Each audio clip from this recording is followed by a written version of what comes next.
So what are those changing times? Times have changed because, in some shape or form, tax planning has always been there and will always remain. And we've had, in very early days, Supreme Court coming back and telling us that you are, as a taxpayer, entitled to arrange your affairs in a manner which minimizes your tax. And I think that particular dictum still remains. On the other hand, we have a situation where people tend not to pay tax by hook or by crook, and the simplest form of saying is doing cash transactions or not showing up your bank account somewhere else. Now that is what we call misrepresentation of fact or suppression of facts, and that kind of tax evasion is certainly not permitted, and for that you don't need GAR or what we might call SAR at a later point in time. So these are those two extremes. One is absolutely permissible tax planning, other is completely impermissible behavior of saying I will not show my profits and therefore not pay tax. So we have these two ranges, and in between is the permissible and the impermissible of GAR and SAR, and we'll talk a bit about it. But clearly what we have in between there is a situation where largely so far we were being governed. There was GAR and what we call a judicial GAR. So either the lawmakers or the law enforcers or the courts were actually taking positions on whether particular arrangements or activities are legitimate or genuine, or should they be seen through? Should we lift the corporate veil? Should we disregard a particular transaction? And we've had this very severe bout of judicial GAR being imposed on us, right from, you take McDowell as a case where transactions were being looked through, sales by one company to the other, one state to the other, manufacturing by one to the other, etc. And people were, showcasing a particular or window dressing a particular transaction in a particular manner and actually avoiding tax. And that kind of arrangements were being scoffed upon by the courts, and certainly the tax collectors were going after those kind of taxpayers. And I think that is where the thin line needs to come through, which is, are you doing really a tax planning which is legitimate, or are you, misrepresenting the facts or creating non-substantive kind of arrangements which are not necessary, which could not be otherwise justified by the commercial rationale, and therefore you are trying to just evade tax as against avoid tax, or tax plan the whole thing. So I think that is the full range of play, and what is now coming through is in between these two areas, what we might call SAR, or which is special anti-avoidance rules, which deal with certain situations. Transfer pricing is an example of that, under section 8IA, etc., or SEZ 10AA, transaction between a not taxable entity and a taxable entity, and how do you transact for that. Things like limitation of benefits under the Singapore Treaty, where you say you can't treaty shop, and you must have a legitimate tax resident of the other country to be getting benefit of a particular treaty. You can't just interpose an intermediary company in a treaty country with no substance at all and try and take treaty benefits. So all those kind of limitation of benefits clauses, 10AA, transfer pricing, are really special anti-avoidance regulations which need to be followed. And then comes this general anti-avoidance regulation, which is GAR, which talks about saying anything which is generally in the realm of impermissible transaction, or what is impermissible, and we'll discuss what are those impermissible, but any transaction or any arrangement which has been put in place, which has no commercial substance, which would not have been put in place but for the fact that there was a tax benefit only to be derived, only for the purpose of deriving the tax benefit, you are putting that arrangement in place, that should be and can be disregarded or will be disregarded. So I think that is the crux of the whole matter, and if I had to stop now, I think that is what I would say, that you cannot put together an arrangement or a step in place which has no commercial substance, no justification. You would not have done that in normal course of your business, but for the fact that you are trying to get in a tax benefit by kind of dubious means. That's the kind of stuff. And to my mind, the real answer lies in saying when you are putting together any arrangement or a step in between, can you cross your heart and say that, look, but for this tax advantage that I am trying to kind of get in, I would not have done it. And I think that is the ultimate test, because most of us know that we are doing a particular transaction and arrangement only to get tax advantage, as against saying I would have done this as a part of my business and I have 2 or 3 different ways of doing it, and I am doing it in a particular way because I can get a tax, I can get a better tax position. And I think that is the crux of the matter. And as I said, if I had to stop here, this is where I would have stopped. And that is the message that we need to all, as industry people, as tax advisors, as tax professionals within the organization, keep in mind, because more and more of these arrangements are going to be scrutinized by tax authorities. There is unfettered right being given to them, and the biggest point which Saurabh rightly pointed out in the beginning is that there is no accountability. These people have no accountability about what they do and how they do it, and that is where it will, you know, as Ketan said, it will put a huge amount of drain on the management time, which is what we need to factor for. So instead of doing business, we will be fighting the taxman, and that is the last thing we want to do. So that's my kind of big picture on the changing time. What we are getting now is between these court judgments on what you can do and what cannot do, there are rules being imposed into what are the activities which will be challenged, which the taxman ought to challenge, and once they put that on the statute, be sure they will challenge. So I think that is the key point. Okay, so very quickly I will take you through the very high level of GAR provisions. What are they about? Some relevant rules. There are a fair amount of rules. I won't take you through the details of that. To best explain this, what is GAR and what is not GAR, we'll talk about some illustrations, which I think the SHOM committee, the expert committee, actually put out very, very lucidly, and I think we need to look at those. I hope those actually come into play in the statute book. They get notified or they are given as a guideline for people to actually understand, because currently there are good examples, but they don't necessarily have the force of law, so maybe by way of circular and so on, so that people get the right guidance. They can never be an exhaustive set of examples, but they are very good examples, and for anybody who is interested should actually go through that. I will talk about a few of those, and if time permits, which I don't think it will, we'll do some closing remarks, otherwise we'll get through. Okay, so we had, in 2010, GAR being talked about in the DTC, lot of opposition, lot of pushback. So government found a good kind of sense to say, okay, let's put together some working draft. Let's get an expert committee on the job to try and take all the feedback and come up with some good recommendations. And fortunately, I think SHOM committee has come up with some good recommendations. Quite a few of them have been accepted in principle. The finance minister in his press conference actually talked about it, and there's also a press release which talks about what are the things that will come into play. Some of them have been legislated now in the Act and the rules. Some of the clarifications are still being awaited. But clearly, from the fact, and probably prompted by the Vodafone case, where the tax department tried to look through a lot of the transactions which are otherwise permissible, and they had no illegitimacy about it. The tax department tried to look through all that and try and tax items which were not kind of legislated to be taxed in India, to tax it in a manner, and Supreme Court said no, if the government wants to tax such transactions or arrangements, they need to bring that in, and some of the outcome of that is this GAR legislation. Okay, the key aspects in the new GAR legislation that has come through, and some changes from the 2010, are that in 2010 they spoke about the fact that GAR will apply if not just the main purpose of, but even one of the main purposes of an arrangement was obtaining tax benefit, and that kind of put you through trouble, because if you are doing a legitimate transaction and you put together a transaction which was in a manner where it was giving you a tax benefit, that also could be challenged, and that would have played havoc in the hands of this monkey with AK-47 and a bottle of wine in his hand.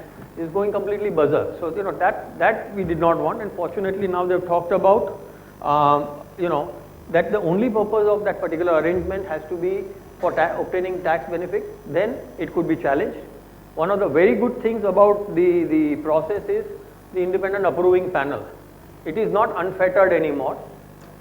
There is a process by which the tax officer will have to put up a case before the tax commissioner. A tax commissioner will have to be convinced that there is a legitimate case for applying GAR, and then they have to put it up before an approving panel, which again fortunately has been modified to say it will not be only consisting of tax officers, it will actually be consisting of a high court judge, it will be consisting of a tax revenue officer and an independent businessman who understands international transactions, who understands finance, who understands tax, and I think that is a brilliant thing. So if you get really such independent person to be part of the approving panel, you will have a much better result and maybe a much better filtered outcome of GAR application. But we have to wait and watch as to how that actually gets constituted. The challenge will still lie in saying, will that completely filter off the people? Yes, the tax officers will have to ask, really make a case to say, I want to apply GAR. But knowing the tax officers today, I would not be surprised if they kind of indiscriminately start the GAR proceedings, and some of that might fail actually and not go through the approval process. But you will still have a challenge, and we have to start fighting the matter saying this is not really GAR. Brings us back to the same issue. Please, while arranging or determining any particular structure or arrangement, make sure that it has commercial substance, it has bona fide basis for which you are doing it, else you will have a challenge. And I can tell you, if you really have a bona fide basis and a commercial substance, you will be able to defend it against GAR, against SAR, against transfer pricing. But if you don't have it and you cross your heart and say, no, I am only doing it for tax purposes, I think we'll have a challenge on hand and it will be difficult to beat that.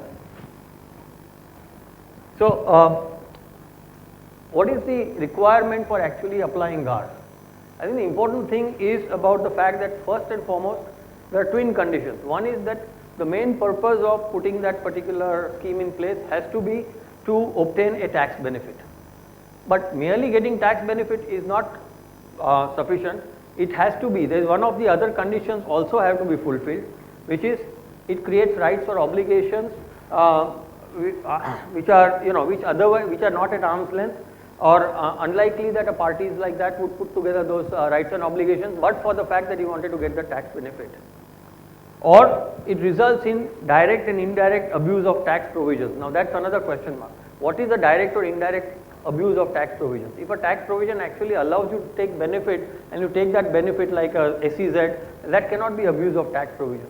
But if you are trying to put together an arrangement to claim a deduction of interest by characterizing your equity capital as loan, and we'll talk about it or there are some examples of that where you round trip and stuff like that, then that can get challenged. So I think that is an important where you are abusing the tax provisions. Difficult to define, but we'll have to see how it goes.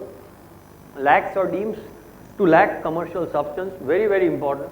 Everything that you do has to have for a commercial reason. Do it in a manner, think about it saying, if there was no tax, would I have done it? Simple question to be asked. If the answer is no, then you have a problem. If the answer is yes, I would have done it anyway, then we are on good wicket. And entered into or carried out without bona fide purposes. A lot of these actually seem almost similar and parallel and one overlaps the other, but the spirit is the same. It has to be of commercial substance, is of utmost importance. Sorry. Yeah. And commercial substance, again there is a further drill down in the act and the rules as to what that commercial substance means. It says it does not have any significant effect on the business risk, so you do it independent of the fact that you are going to reduce the business risk or your rewards are going to go up if the risks go up and so on. It is inconsistent with the forms of individual steps.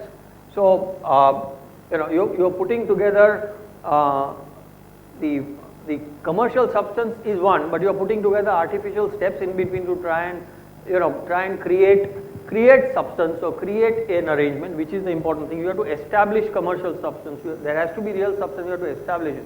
If you try to create substance, then you will have a challenge. Round tripping financing. So for instance, can an Indian company give out loan to a put in equity to a foreign company which is in low tax jurisdiction, and then that subject to FEMA of course. If the foreign company then lend the money back to an Indian company by way of a loan and take interest. So you get interest deduction in India and there is no tax in overseas jurisdiction. I think all of us understand that very simple tax planning, right? In the good old days you would have done that as tax planning and got on with it. That is something that will not be accepted. then without any substantial commercial purpose, and I will come to a couple of examples which we'll talk about as to how. Let me take this first. Sorry. Then I think I'm doing better than you on this. Yeah. Okay. So let's talk. I mean the classic example, right? So you have a foreign company, which foreign company here wants to invest in Indian company. You put inside in between a holding company or investment company in Mauritius or Cyprus or Singapore, etc. to invest into Indian company. This company does nothing else, just the holding company, and then you say that because of the tax treaty positions, there is a tax capital gains exemption as and when this A Limited sells the shares of Indian company. So the only reason why you put this together is for the purposes of getting that tax benefit. Clearly there is a GAR situation. Of course there are some exceptions in terms of Mauritius treaty allows something, some exemptions, the Singapore treaty has limitation of benefits clause and so on. But I think that is the purpose where there is clearly, and this particular step therefore can be disregarded, and when the shares of India company are sold by A Limited, somewhat like Vodafone, otherwise to say that capital gains will apply and the treaty benefit will be denied. So as Saurabh pointed out, that once a GAR is established, then the tax authorities have the ability to disregard this transaction, recharacterize the structure in between. The capital gains in this particular case is taxable in the hands of Y Limited because India taxes that capital gain. But the important part is that they are only talking about disregarding a particular step which is not appropriate. So let's say this came from UK or US, and India was to pay out apart from that some dividend or some interest which was allowed to be taxed, or which was the tax on which was restricted at 10 or 15% under the tax treaty, and that was legitimately going out. They cannot disregard the entire arrangement, and at least at the very minimum they should allow the benefit of the interest payment which is going out and so on. So I think again case by case one has to look at it, but the principle is anything that lacks commercial substance will get disregarded. Sorry. On the other hand, let me take you through one example. I've just got 5 minutes, so yeah.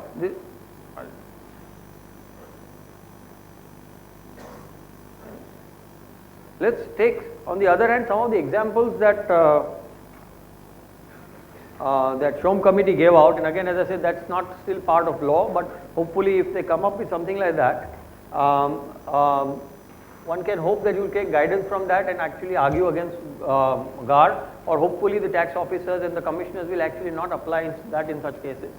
So it's as simple as that. If you had an option to set up a unit in an export oriented unit or a normal unit, and you set up that unit as an export oriented unit and get tax benefit, is it GAR? Clearly no.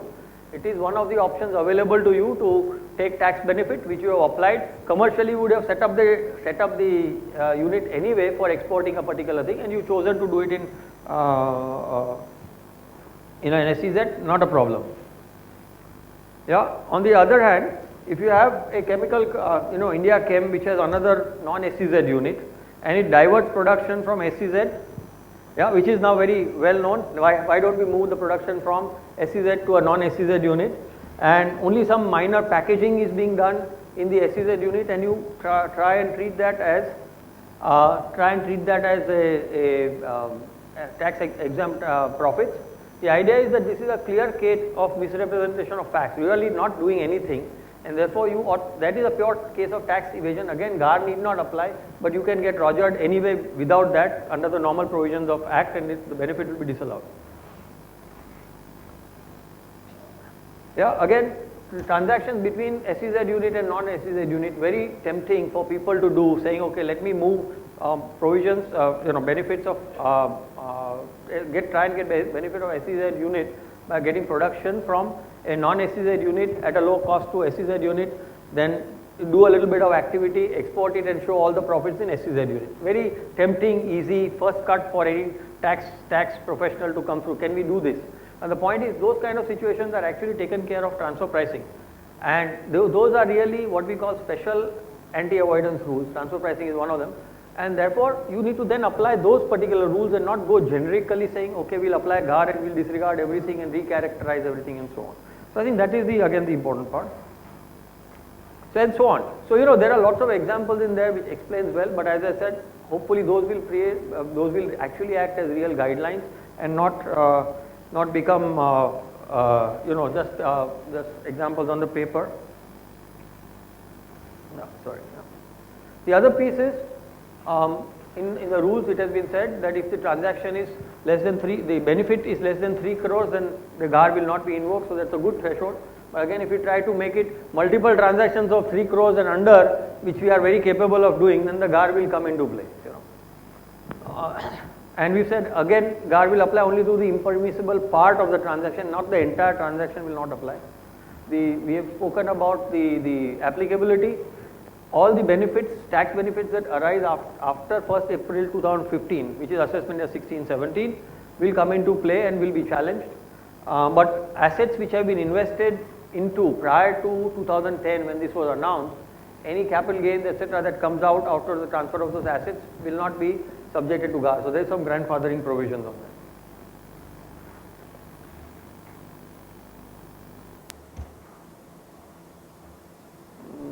that. I'll skip the examples. I think I'll just quickly close this also. So there is a lot of material on GAR. There is the tax legislation that has been put in place. There is rules.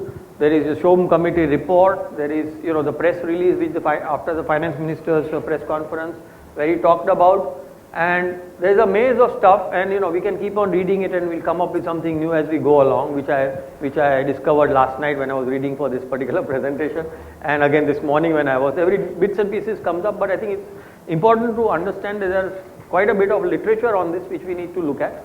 I think important thing is that there are still issues which require clarification, and hopefully they will come in sooner than later, because again we have to deal with a tax officer who has no accountability in the system, and the finance minister, after going through the SHOM committee report, has promised some of the things like if there is a special anti-avoidance rule, you have to go only under that and you can't apply GAR. So that is what SHOM committee recommended. It's not come in as a on the statute book. He also mentioned, the finance minister, that if an income is taxed under GAR, we will not tax it again in normal assessments and so on, which is the tax department is very capable of. Those clarifications are still awaited. Difficult one, if you think companies that throw up some difficult situations for independent directors and auditors, tax department cannot be left behind, and they have talked about at some point in time that the statutory auditor or the tax auditor will have to report GAR like events in whatever your form 3CD or 3CEB or whichever they do. I don't know how and when you can do it. It's extremely onerous responsibility. I'm sure like independent directors are going to run away shortly. Auditors will also run away and forget rotation. You will not even find your original auditor helping you out.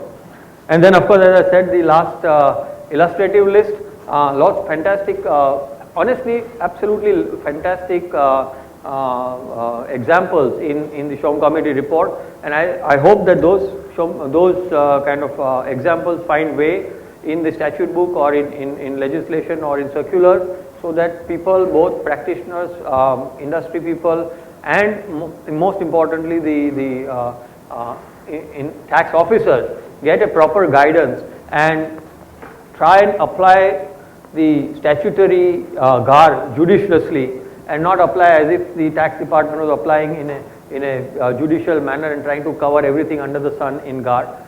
So again, sum and substance, or if I say concluding remarks, please think of commercial substance while thinking of any transaction. Don't do it only for the sake of doing it because we became chartered accountants. There is either a fee to be gained by somebody like us who are professionals, or a bonus to be gained for somebody who's advising the businesses. I think it's important to have absolutely strong commercial substance and justification to put a particular arrangement in place. And if you have that, by all means go out and plan it, because there are, cash flow is important to the business, profitability is important to the business, and I think we should try and maximize our post-tax gains, but only with a commercial substance.